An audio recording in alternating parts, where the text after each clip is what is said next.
اللہ الرحمن الرحیم نحمدہ ونصلی ونسلم علی رسولہ الکریم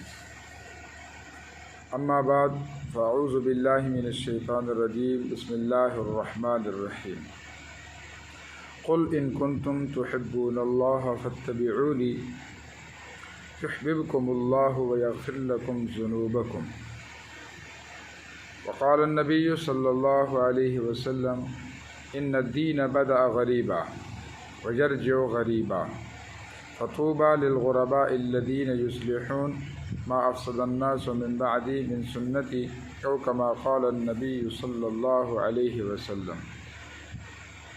میرے عزیز بھائیوں اور دوستو، پوری کائنات کو بنانے کی وجہ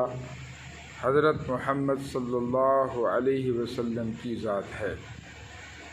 آسمان زمین کا نظام، سورج چاند کا نظام، ہواؤں کا، فضاؤں کا، انسانوں کا، جنوں کا، عرش کا، فرش کا، مشرق اور مغرب کا، شمال اور جنوب کا، کالوں کا، گوروں کا، چھوٹوں کا، بڑوں کا، عربوں کا، عجموں کا، خواندہ ناخواندہ، مردوں کا، عورتوں کا، اسی طرح ہر مخلوق کے بنانے کا جو مقصد ہے وہ نبی صلی اللہ علیہ وسلم کی ذات مقصود ہے۔ حضرت آدم علیہ السلام سے جب ایک معاملہ سرزد ہوا،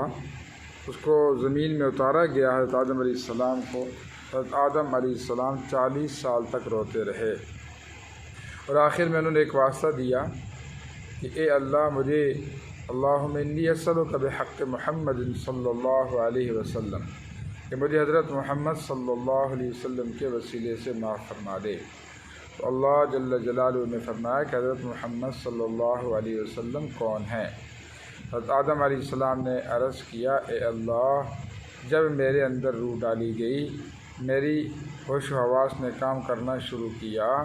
تو میری نگاہ پڑی کہ عرش پر لکھا ہوا تھا لا الہ الا اللہ، آگے لکھا تھا محمد الرسول اللہ۔ تو میں سمجھ گیا کہ حضرت محمد صلی اللہ علیہ وسلم کوئی بہت بڑی ہستی ہیں کہ جن کا نام اللہ جل جلالہ نے اپنے نام کے ساتھ لکھا ہوا ہے۔ اس کے بعد ایک ضعیف سی حدیث میں ہے کہ حضرت آدم علیہ السلام کو اللہ تعالیٰ نے فرمایا کہ آدم، اگر ان کو بنانا نہ ہوتا تو آپ کی بھی پیدائش نہ ہوتی۔ گویا کہ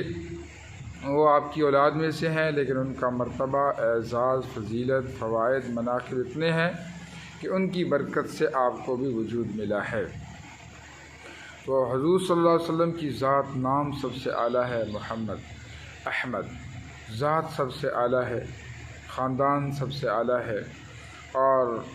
اسی طرح جس شہر میں آئے وہ شہر سب سے اعلیٰ، اس گلی میں چلے وہ گلی سب سے اعلیٰ، اور جو کتاب نازل ہوئی وہ کتاب سب سے اعلیٰ،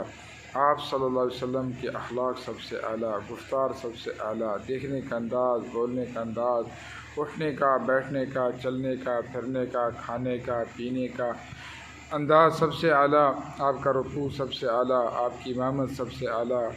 آپ کی خطابت سب سے اعلیٰ، آپ کا بیان سب سے اعلیٰ، آپ کی تسبیح، تکبیر، تحمید سب سے اعلیٰ، اسی طرح آپ کی تحلیل سب سے اعلیٰ، آپ کی تبلیغ سب سے اعلیٰ،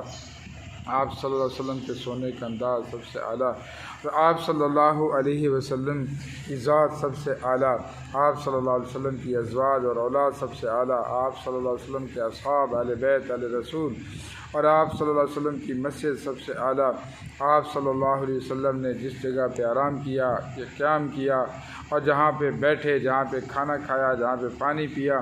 یہ سارے مقامات سب سے اعلیٰ ہیں کہ حضور صلی اللہ علیہ وسلم کی ذات سب سے اعلیٰ ہے۔